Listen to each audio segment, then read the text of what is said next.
So we're going to begin our study of chemistry today with looking at measurements.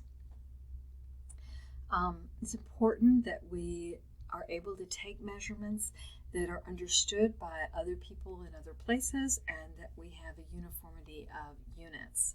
So length, we measure that in meters. We abbreviate that with a small m, and it's the same in the SI units. Volume is measured in liters. Everybody knows how to get a 2-liter Coke, right?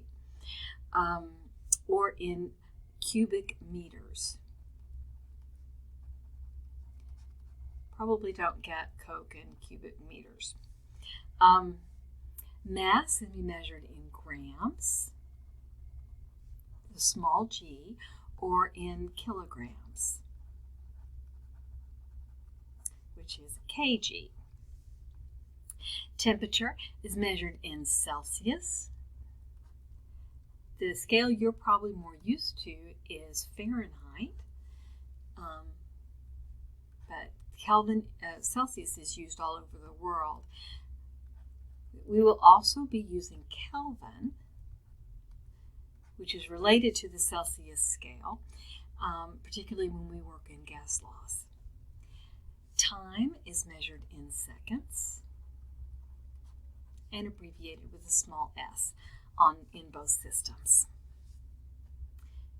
So let's look at the prefixes and equalities that we use to deal with very small and very large numbers.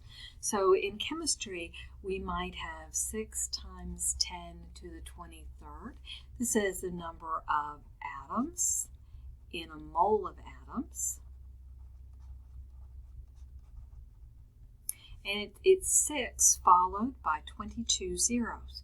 So it's a very, very large number. We also deal with very small numbers. We might have a nanogram of material, which would be 1 times 10 to the minus 9th. So this is a 1, and it's got 8 zeros in front of it. We had a nanogram. Okay, so let's look at this table. In each of these, we've got the symbol, the capital T, capital T, capital G, capital M, K, and then we get into lowercase. Deci is a small d, centi is a small c. Get down here. Milli is an M. Micro is either MC or that Greek symbol. Nano is an N.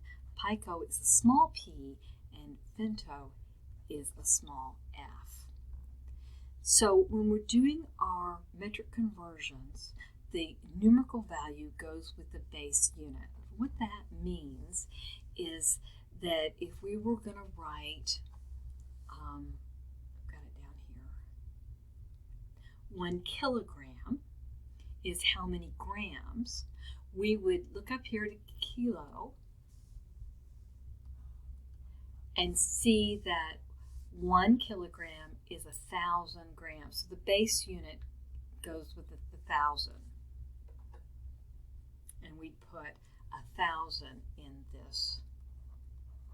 So when you're doing conversions, it's fairly common to see students confuse this and put the 1,000 in front of the kilogram because the kilogram is larger.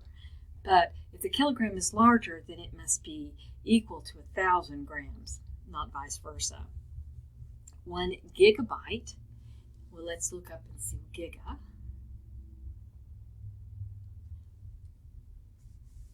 Giga is 10 to the 9th, or 1 with 9 zeros.